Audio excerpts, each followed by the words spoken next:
You just yawned. No, seriously. You read the word yawn twice already, and somewhere in your body, your jaw is starting to itch a little. That's not a coincidence. That's your brain doing something it has done for millions of years. And honestly, nobody can fully explain why. Let's start with the obvious question. Why do we yawn at all? For decades, the popular answer was simple. We yawn because we need more oxygen. Low oxygen, big yawn, right? Except that's not true. Scientists have tested this directly. They had people breathe pure oxygen and then compared their yawning to people breathing regular air. No difference. People yawned exactly the same amount either way. So, the oxygen theory, the one you probably learned in school, is basically a myth. So, what is actually happening? The leading theory now is about temperature, not the air around you, your brain's temperature. Your brain works best within a very narrow range, and yawning might be a built-in cooling system. When you yawn, you stretch your jaw wide, take in a big breath of air, and increase blood flow to your face and neck. That combination acts like a radiator, pulling heat away from your brain.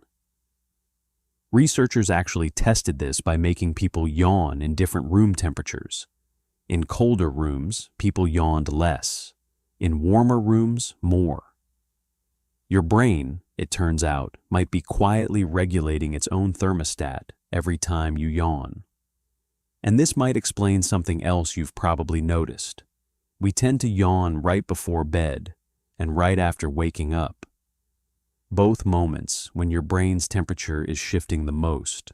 Right before sleep, your body temperature naturally drops to help you fall asleep. Right after waking, it starts climbing back up. Yawning shows up at exactly those two windows, almost like your brain is adjusting the thermostat during the transition.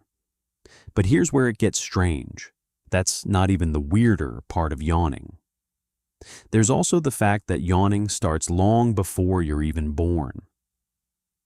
Ultrasound studies have shown fetuses yawning inside the womb as early as 11 weeks into pregnancy.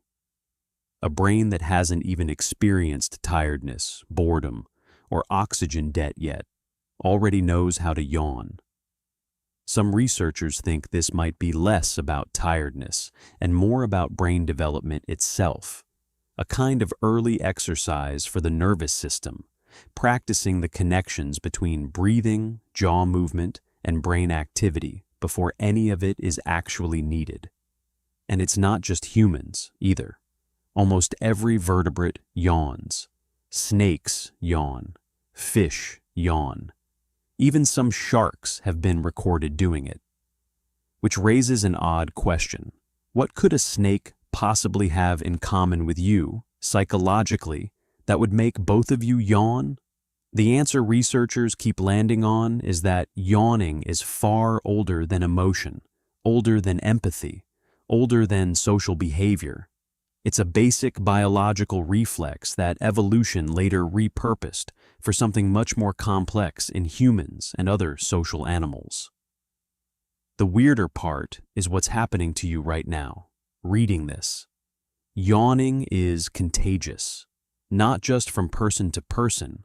You can catch a yawn from a video, from a photo, even from reading the word. And here's the part that should really get your attention. Dogs can catch yawns from humans.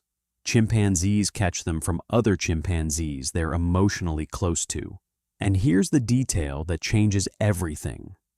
The closer you are to someone emotionally, the more likely you are to catch their yawn. Strangers barely trigger it.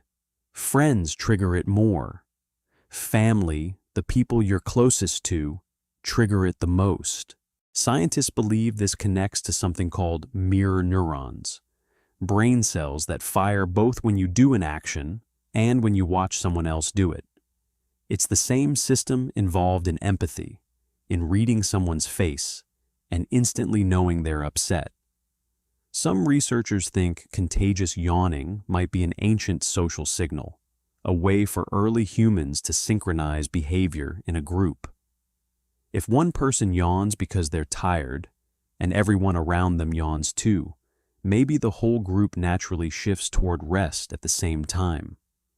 A silent, invisible way of staying in sync with the people around you.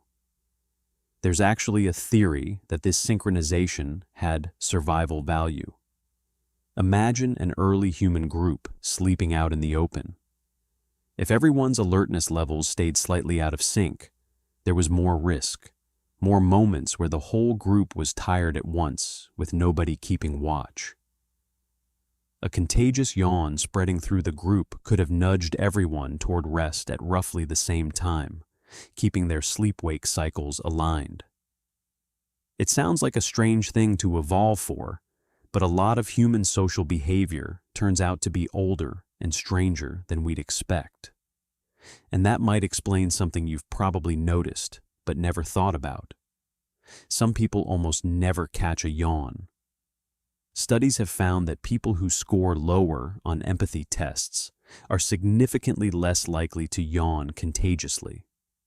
Children under 4 rarely catch yawns at all, and interestingly, that's around the same age empathy really starts to develop. It's not proof of anything definitive, but it's a strange coincidence that keeps showing up across study after study. Interestingly, this pattern shows up in clinical research too.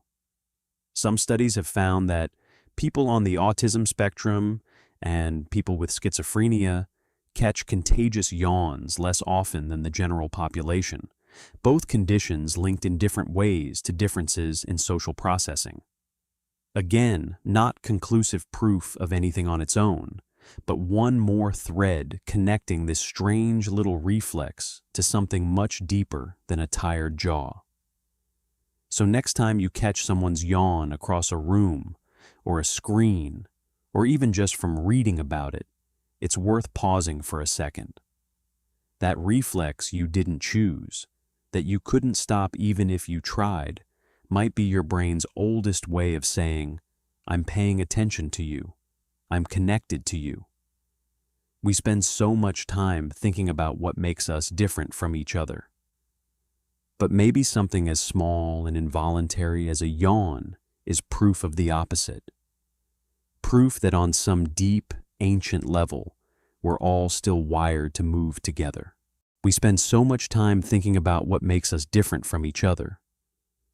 But maybe something as small and involuntary as a yawn is proof of the opposite. Proof that on some deep, ancient level, we're all still wired to move together. If this made you look at something as simple as a yawn a little differently, that's exactly what this channel is about. Hit like if you learned something new, and subscribe if you want more stories like this one. The small, everyday things that turn out to be way stranger than they seem. They